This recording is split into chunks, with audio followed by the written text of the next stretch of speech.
ಮೇ 14 ಸಂತ ಮತ್ತೀಯ ಪ್ರೇಷಿತರ ಹಬ್ಬ. ಮೊದಲನೆಯ ವಾಚನ. ಪ್ರೇಷಿತರ ಕಾರ್ಯಕಲಾಪಗಳಿಂದ ವಾಚನ. ಸ್ವಲ್ಪ ದಿನಗಳ ನಂತರ ಸುಮಾರು 120 ಮಂದಿ ಭಕ್ತ ವಿಶ್ವಾಸಿಗಳು ಸಭೆ ಸೇರಿದ್ದರು. ಆಗ ಪೇತ್ರನು ಎದ್ದು ನಿಂತು ಹೀಗೆಂದನು: ಪ್ರಿಯ ಸಹೋದರರೇ, ಯೇಸುವನ್ನು ಬಂಧಿಸಿದವರಿಗೆ ಮುಂದಾಳಾಗಿದ್ದವನು ಯೂದನು. ಅವನ ವಿಷಯವಾಗಿ ಪವಿತ್ರಾತ್ಮ ಅವರು ದಾವೀದನ ಮುಖಾಂತರ ಮುಂತಿಳಿಸಿದ ವಾಕ್ಯ ನೆರವೇರಲೇಬೇಕಾಗಿತ್ತು. ಈ ಯೂದನು ನಮ್ಮಲ್ಲಿ ಒಬ್ಬನಾಗಿದ್ದವನು, ನಾವು ಕೈಗೊಂಡಿರುವ ಸೇವೆಯಲ್ಲಿ ಭಾಗಿಯಾಗಲು ಆಯ್ಕೆಯಾಗಿದ್ದನು. ಅವನ ಮನೆ ಹಾಳಾಗಲಿ, ಅದು ಪಾಳು ಬೀಳಲಿ ಎಂದು, ಅವನ ಸ್ಥಾನ ಇನ್ನೊಬ್ಬನದಾಗಲಿ ಎಂದು ಕೀರ್ತನಾ ಗ್ರಂಥದಲ್ಲಿ ಬರೆಯಲಾಗಿದೆ. ಆದುದರಿಂದ ಪ್ರಭು ಯೇಸುವಿನ ಪುನರುತ್ಥಾನಕ್ಕೆ ನಮ್ಮೊಡನೆ ಸಾಕ್ಷಿಯಾಗಿರಲು ಒಬ್ಬನನ್ನು ನಾವು ಆರಿಸಬೇಕಾಗಿದೆ. ಅಂಥವನು ಯೇಸುವಿನ ಸೇವಾ ಸಂಚಾರದಲ್ಲೆಲ್ಲ ನಮ್ಮೊಡನೆ ಇದ್ದವನಾಗಿರಬೇಕು. ಅಂದರೆ ಸ್ನಾನಿಕ ಯೋಹಾನನನ್ನು ಸ್ನಾನದೀಕ್ಷೆಯನ್ನು ಕುರಿತು ಬೋಧಿಸಿದ ದಿನದಿಂದ ಯೇಸುವಿನ ಸ್ವರ್ಗಾರೋಹಣದ ದಿನದವರೆಗೂ ನಮ್ಮ ಸಂಗಡ ಇದ್ದವನಾಗಿರಬೇಕು. ಆಗ ಬಾರ್ನಬ ಎಂದು ಹೆಸರಿಸಲಾದ ಜೋಸೆಫ್, ಇವನನ್ನು ಯುಸ್ತ ಎಂದೂ ಕರೆಯುತ್ತಿದ್ದರು, ಮತ್ತು ಮತೀಯ ಎಂಬ ಇಬ್ಬರ ಹೆಸರನ್ನು ಸೂಚಿಸಲಾಯಿತು. ಅನಂತರ ಎಲ್ಲರೂ ಪ್ರಾರ್ಥನೆ ಮಾಡುತ್ತಾ, ಸರ್ವೇಶ್ವರ, ನೀವು ಸರ್ವರ ಅಂತರಂಗಗಳನ್ನು ಅರಿತಿರುವಿರಿ. ಯೂದನು ತನ್ನ ಪ್ರೇಷಿತ ಸ್ಥಾನದಿಂದ ಭ್ರಷ್ಟನಾದ, ತನಗೆ ತಕ್ಕುದಾದ ಸ್ಥಳಕ್ಕೆ ತೆರಳಿದ. ಈ ಸೇವಾ ಸ್ಥಾನಕ್ಕೆ ಇವರಿಬ್ಬರಲ್ಲಿ ನೀವು ಆರಿಸಿದವನು ಯಾರೆಂದು ನಮಗೆ ತೋರಿಸಿರಿ ಎಂದರು. ಅನಂತರ ಚೀಟು ಹಾಕಿದರು. ಅದು ಮತ್ತೀಯನ ಪರವಾಗಿತ್ತು. ಅವನನ್ನು 11 ಮಂದಿಯೊಡನೆ ಪ್ರೇಷಿತ ಸ್ಥಾನಕ್ಕೆ ಸೇರಿಸಿಕೊಳ್ಳಲಾಯಿತು. ಪ್ರಭುವಿನ ವಾಕ್ಯ. ದೇವರಿಗೆ ಕೃತಜ್ಞತೆ ಸಲ್ಲಲಿ. ಕೀರ್ತನೆ. ಶ್ಲೋಕ. ಕೂರಿಸುವ ನಾಥ ಅವರನ್ನು ಅಧಿಪತಿಗಳ ನಡುವೆ, ತನ್ನ ಪ್ರಜೆಯನ್ನಾಳುವ ಅಧಿಪತಿಗಳ ನಡುವೆ. ಪ್ರಭುವಿನ ದಾಸರೇ, ಸ್ತುತಿ ಮಾಡಿ, ಪ್ರಭುವಿನ ನಾಮ ಸ್ತುತಿಯನ್ನು ಮಾಡಿ. ಪ್ರಭುವಿನ ಸಿರಿನಾಮವು ಪೂಜ್ಯ, ಇಂದಿಗೂ ಎಂದೆಂದಿಗೂ ಪೂಜ್ಯ. ಶ್ಲೋಕ. ಕೂರಿಸುವ ನಾಥ ಅವರನ್ನು ಅಧಿಪತಿಗಳ ನಡುವೆ, ತನ್ನ ಪ್ರಜೆಯನ್ನಾಳುವ ಅಧಿಪತಿಗಳ ನಡುವೆ. ಪ್ರಭುವಿನ ಸಿರಿ ನಾಮವು ಸ್ತುತ್ಯ, ಪೂರ್ವ ಪಶ್ಚಿಮದವರೆಗೂ ಸ್ತುತ್ಯ. ಸಕಲ ಜಾತಿ ಜನಾಂಗಗಳಲ್ಲಿ ಪ್ರಭು ಶ್ರೇಷ್ಠ, ಆತನ ಮಹಿಮೆ ಗಗನಕ್ಕಿಂತಲೂ ಉತ್ಕೃಷ್ಟ. ಶ್ಲೋಕ. ಕೂರಿಸುವ ನಾಥ ಅವರನ್ನು ಅಧಿಪತಿಗಳ ನಡುವೆ, ತನ್ನ ಪ್ರಜೆಯನ್ನಾಳುವ ಅಧಿಪತಿಗಳ ನಡುವೆ. ನಮ್ಮ ಪ್ರಭು ದೇವನಂತೆ ಯಾರು ಸಮರ್ಥರು? ಉನ್ನತದಲ್ಲಿ ಆಸನಾರೂಢನು ಆತ, ಇಹ ಪರಗಳನ್ನು ವೀಕ್ಷಿಸಲಾತ ಶಕ್ತ. ಶ್ಲೋಕ. ಕೂರಿಸುವ ನಾಥ ಅವರನ್ನು ಅಧಿಪತಿಗಳ ನಡುವೆ, ತನ್ನ ಪ್ರಜೆಯನ್ನಾಳುವ ಅಧಿಪತಿಗಳ ನಡುವೆ. ದೀನರನ್ನು ಎಬ್ಬಿಸುವನು ಧೂಳಿನಿಂದ, ಬಡವರನ್ನು ಎತ್ತುವನು ತಿಪ್ಪೆಯಿಂದ. ಕೂರಿಸುವ ನಾಥ ಅವರನ್ನು ಅಧಿಪತಿಗಳ ನಡುವೆ, ತನ್ನ ಪ್ರಜೆಯನ್ನಾಳುವ ಅಧಿಪತಿಗಳ ನಡುವೆ. ಶ್ಲೋಕ. ಕೂರಿಸುವ ನಾಥ ಅವರನ್ನು ಅಧಿಪತಿಗಳ ನಡುವೆ, ತನ್ನ ಪ್ರಜೆಯನ್ನಾಳುವ ಅಧಿಪತಿಗಳ ನಡುವೆ. ಘೋಷಣೆ. Alleluia, alleluia. ನಾನೇ ನಿಮ್ಮನ್ನು ಆರಿಸಿಕೊಂಡಿದ್ದೇನೆ. ನೀವು ಲೋಕಕ್ಕೆ ಹೋಗಬೇಕು, ಸಫಲರಾಗಬೇಕು, ಆ ಫಲ ಶಾಶ್ವತವಾಗಿರಬೇಕೆಂದೇ ನಿಮ್ಮನ್ನು ನೇಮಿಸಿದ್ದೇನೆ. ಅಲೆಲೂಯ. ಯೋಹಾನನು ಬರೆದ ಪವಿತ್ರ ಶುಭ ಸಂದೇಶದಿಂದ ವಾಚನ. ಆ ಕಾಲದಲ್ಲಿ ಯೇಸು ತಮ್ಮ ಶಿಷ್ಯರಿಗೆ ಹೇಳಿದ್ದೇನೆಂದರೆ, ಪಿತನು ನನ್ನನ್ನು ಪ್ರೀತಿಸಿದಂತೆಯೇ ನಾನು ನಿಮ್ಮನ್ನು ಪ್ರೀತಿಸಿದ್ದೇನೆ. ನನ್ನ ಪ್ರೀತಿಯಲ್ಲಿ ನೆಲೆಗೊಂಡು ನಿಲ್ಲಿರಿ. ನನ್ನ ಪಿತನು ಕೊಟ್ಟ ಆಜ್ಞೆಗಳನ್ನು ಪಾಲಿಸಿ, ಅವರ ಪ್ರೀತಿಯಲ್ಲಿ ನಾನು ನೆಲೆಗೊಂಡಿರುವ ಹಾಗೆ ನೀವು ಕೂಡ ನಾನು ಕೊಟ್ಟ ಆಜ್ಞೆಗಳನ್ನು ಪಾಲಿಸಿದರೆ ನನ್ನ ಪ್ರೀತಿಯಲ್ಲಿ ನೆಲೆಗೊಂಡಿರುವಿರಿ. ನನ್ನಲ್ಲಿರುವ ಆನಂದವು ನಿಮ್ಮಲ್ಲಿ ಇರಬೇಕೆಂತಲೂ, ನಿಮ್ಮ ಆನಂದವು ತುಂಬಿ ತುಳುಕಬೇಕೆಂತಲೂ ಇದನ್ನೆಲ್ಲ ನಿಮಗೆ ಹೇಳುತ್ತಿದ್ದೇನೆ. ನಾನು ಕೊಡುವ ಆಜ್ಞೆ ಏನೆಂದರೆ, ನಾನು ನಿಮ್ಮನ್ನು ಪ್ರೀತಿಸಿದಂತೆಯೇ ನೀವು ಸಹ ಒಬ್ಬರನ್ನೊಬ್ಬರು ಪ್ರೀತಿಸಬೇಕು. ಗೆಳೆಯರಿಗಾಗಿ ತನ್ನ ಪ್ರಾಣವನ್ನೇ ಧಾರೆ ಎರೆಯುವ ಪ್ರೀತಿಗಿಂತ ಮಿಗಿಲಾದ ಪ್ರೀತಿ ಯಾರಲ್ಲೂ ಇಲ್ಲ.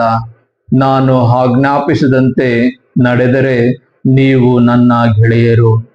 ನಾನಿನ್ನು ನಿಮ್ಮನ್ನು ದಾಸರೆಂದು ಕರೆಯುವುದಿಲ್ಲ. ಧಣಿಯ ಕೆಲಸ ಕಾರ್ಯಗಳು ದಾಸನಿಗೆ ತಿಳಿಯವು. ನಾನಾದರೂ ಪಿತನಿಂದ ಕೇಳಿಸಿಕೊಂಡದ್ದನ್ನೆಲ್ಲ ನಿಮಗೆ ತಿಳಿಸಿದ್ದೇನೆ. ಈ ಕಾರಣ ನಿಮ್ಮನ್ನು ಗೆಳೆಯರೆಂದು ಕರೆದಿದ್ದೇನೆ. ನೀವು ನನ್ನನ್ನು ಹಾರಿಸಿಕೊಳ್ಳಲಿಲ್ಲ, ನಾನೇ ನಿಮ್ಮನ್ನು ಹಾರಿಸಿಕೊಂಡಿದ್ದೇನೆ. ನೀವು ಲೋಕಕ್ಕೆ ಹೋಗಬೇಕು, ಸಫಲರಾಗಬೇಕು, ಆ ಫಲ ಶಾಶ್ವತವಾಗಿರಬೇಕೆಂದೇ ನಿಮ್ಮನ್ನು ನೇಮಿಸಿದ್ದೇನೆ. ಹೀಗಿರಲಾಗಿ ನೀವು ನನ್ನ ಹೆಸರಿನಲ್ಲಿ ಪಿತನಿಂದ ಏನು ಕೇಳಿದರೂ ನಿಮಗೆ ಅದು ಸಿಗುವುದು. ನೀವು ಒಬ್ಬರನ್ನೊಬ್ಬರು ಪ್ರೀತಿಸಬೇಕೆಂದೇ ನಾನು ನಿಮಗೆ ಕೊಡುವ ಆಜ್ಞೆ. ಪ್ರಭುವಿನ ಶುಭ ಸಂದೇಶ. ಕ್ರಿಸ್ತರೇ ನಿಮಗೆ ಸ್ತುತಿ ಸಲ್ಲಲಿ.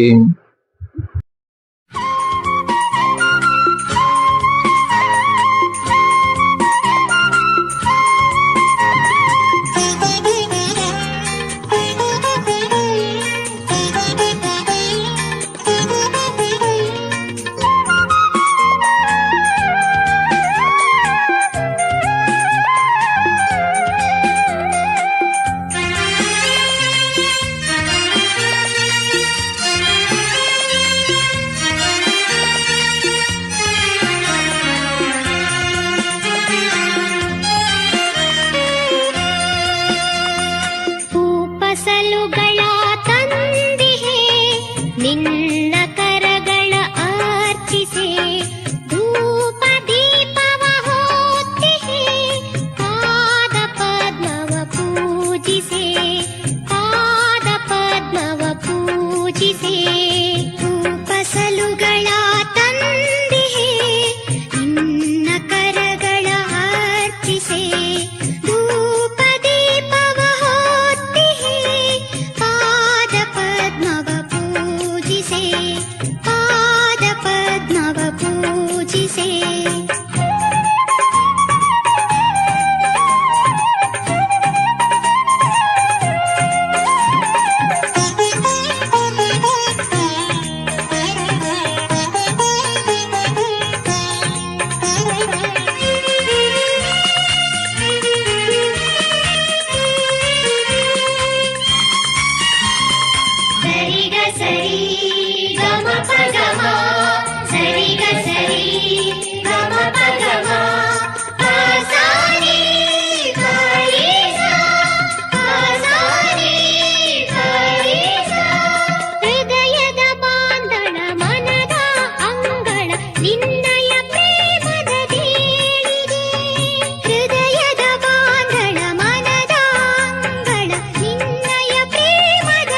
ಪಾಪದ ಹೊರೆಯನ್ನು ನೀಗಿಸಲು ಬಂದೆ,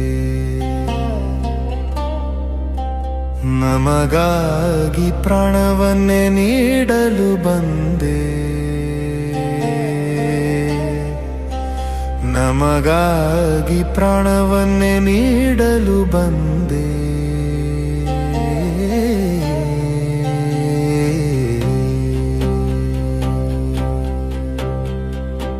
ಇದು ನನ್ನ ದೇಹ ತಕ್ಕೊಳ್ಳಿರಿ ಅಂದೆ,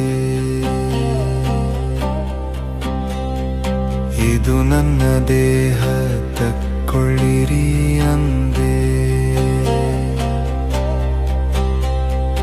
ಇದು ನನ್ನ ರಕ್ತ ಕುಡಿಯಿರಿ ಅಂದೆ, ಇದು ನನ್ನ ರಕ್ತ ಕುಡಿಯಿರಿ ಅಂದೆ. ಮನವು ತುಂಬಿರಲು ಅತೀವ ವೇದನೆ, ಮನವು ತುಂಬಿರಲು ಅತೀವ ವೇದನೆ. ತಂದೆಯ ಚಿತ್ತಕ್ಕೆ ಮಾಡಿದೆ ಪ್ರಾರ್ಥನೆ, ತಂದೆಯ ಚಿತ್ತಕ್ಕೆ ಮಾಡಿದೆ ಪ್ರಾರ್ಥನೆ.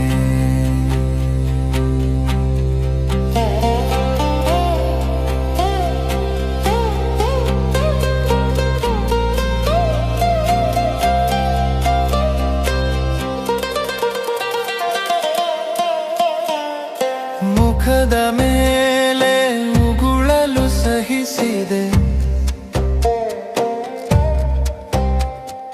ಮುಖದ ಮೇಲೆ ಉಗುಳಲು ಸಹಿಸಿದೆ. ಗುದ್ದಿದ ಕೈಗಳ ಪ್ರೀತಿಸಿ ಕಾಯ್ದೆ,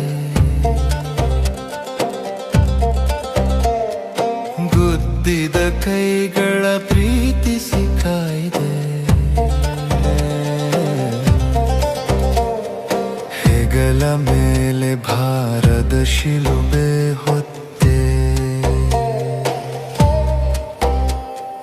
ಹೆಗಲ ಮೇಲೆ ಭಾರದ ಶಿಲುಬೆ ಹೊತ್ತೆ. ಕಲ್ವಾರಿಯ ಬೆಟ್ಟವನೋ ಬಲಿ ಹತ್ತೆ, ಕಲ್ವಾರಿಯ ಬೆಟ್ಟವನೋ ಬಲಿ ಹತ್ತೆ. ಅರಿಯದೆ ಮಾಡುವರು ಇವರನ್ನು ಕ್ಷಮಿಸು, ಅರಿಯದೆ ಮಾಡುವರು ಇವರನ್ನು ಕ್ಷಮಿಸು. ಕ್ರೂರ ವೈರಿಯ ಪ್ರೀತಿಸು ಎಂದೆ, ಕ್ರೂರ ವೈರಿಯ ಪ್ರೀತಿಸು ಎಂದೆ. ದೇವನೇ ಯಾಕೆ ಕೈ ಬಿಟ್ಟೆ ಎಂದು, ದೇವನೇ ಯಾಕೆ ಕೈ ಬಿಟ್ಟೆ ಎಂದು. ನಮಗಾಗಿ ಅನಾಥನಾದೆ ನೀ ಅಂದು,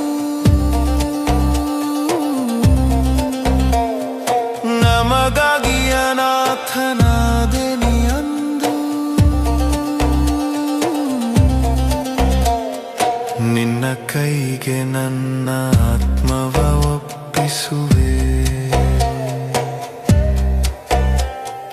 ನಿನ್ನ ಕೈಗೆ ನನ್ನ ಆತ್ಮವ ಒಪ್ಪಿಸುವೆ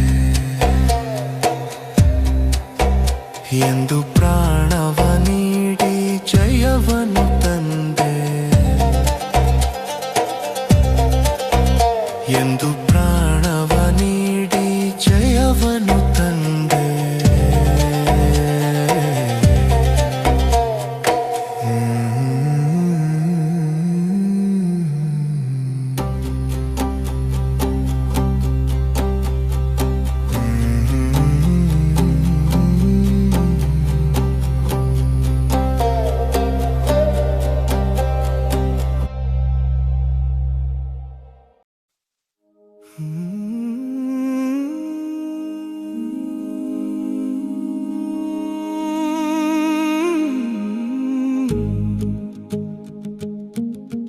ನಿನ್ನ ನಂಬಿಕೆಯ ಆಚೆ ಏನಿದೆ, ಅಲ್ಲಿ ಶಬ್ದಗಳ ಅಬ್ಬರವಿಲ್ಲ, ಅಲ್ಲಿ ನಿನ್ನ ಅಹಂಕಾರದ ಅಂತ್ಯವಿದೆ. ಕಾಣುವ ಆಡಂಬರ ನಂಬಿಕೆಯಲ್ಲ, ಶಿಲುಬೆಯ ಮೇಲೆ ಸುರಿದ ರಕ್ತವೇ ಪರಮ ಸತ್ಯದ ಎಳೆ. ನಂಬಿಕೆಯ ಆಚೆ ಸತ್ಯದ ಮುಖಾಮುಖಿದೆ, ಅಲ್ಲಿ ಯೇಸುವಿನ ಪ್ರೀತಿಯ ಮೌನವಿದೆ.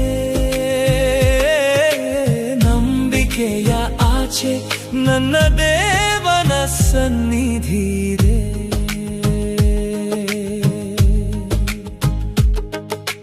ಲೋಕದ ಗೆಲುವನ್ನು ಹುಡುಕುವುದು ನಂಬಿಕೆಯಲ್ಲ, ಸೋತರು ಆತನ ಪಾದ ಹಿಡಿಯುವುದೇ ಸತ್ಯ.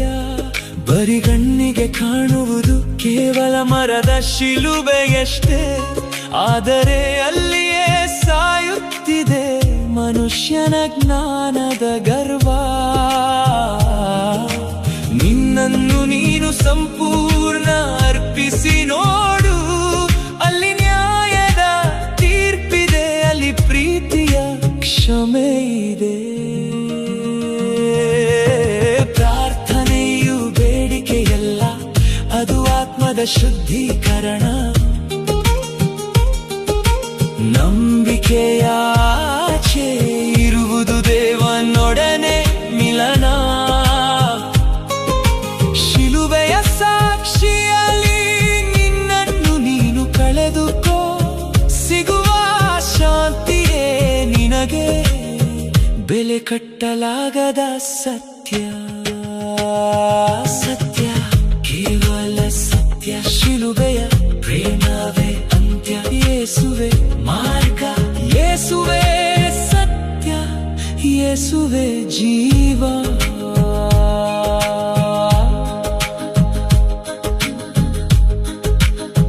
ನಿನ್ನ ನಂಬಿಕೆಯ ಆಚೆ ಏನಿದೆ, ಅಲ್ಲಿ ಶಬ್ದಗಳ ಅಬ್ಬರವಿಲ್ಲ, ಅಲ್ಲಿ ನಿನ್ನ ಅಹಂಕಾರದ ಅಂತ್ಯವಿದೆ. ಕಾಣುವ ಆಡಂಬರ ನಂಬಿಕೆಯಲ್ಲ, ಶಿಲುಬೆಯ ಮೇಲೆ ಸುರಿದ ರಕ್ತವೇ ಪರಮ ಸತ್ಯದ ಎಳೆ.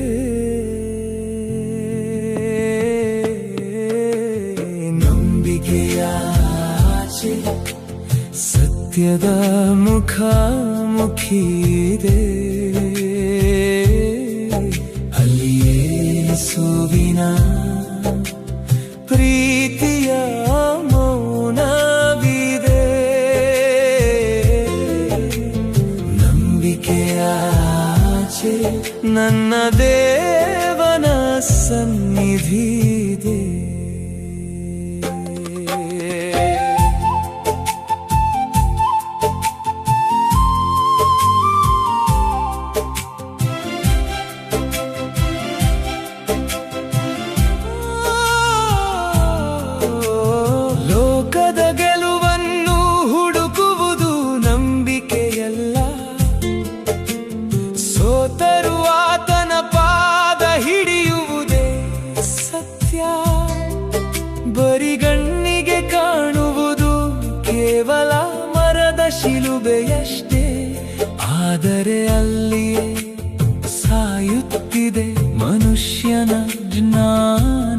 ಗರ್ವ ನಿನ್ನನ್ನು ನೀನು ಸಂಪೂರ್ಣ ಅರ್ಪಿಸಿ ನೋಡು ಅಲ್ಲಿ ನ್ಯಾಯದ ತೀರ್ಪಿದೆ ಅಲ್ಲಿ ಪ್ರೀತಿಯ ಕ್ಷಮೆ ಇದೆ ಪ್ರಾರ್ಥನೆಯು ಬೇಡಿಕೆಯಲ್ಲದು ಆತ್ಮದ ಶುದ್ಧೀಕರಣ ನಂಬಿಕೆಯ ಆಚೆ ಇರುವುದು ದೇವನೊಡನೆ ಮಿಲನ ಶಿಲುಬೆಯ ಸಾಕ್ಷಿಯಲಿ ನಿನ್ನನ್ನು ನೀನು ಕಳೆದುಕೋ ಸಿಗುವ ಶಾಂತಿಯೇ ನಿನಗೆ ಬೆಲೆ ಕಟ್ಟಲಾಗದ ಸತ್ಯ ಸತ್ಯ ಕೇವಲ ಸತ್ಯ ಸತ್ಯ ಶಿಲುಬೆಯ ಪ್ರೇಮವೇ ಅಂತ್ಯ ಯೇಸುವೆ ಮಾರ್ಗ ಯೇಸುವೆ ಸತ್ಯ ಯೇಸುವೆ ಜೀವ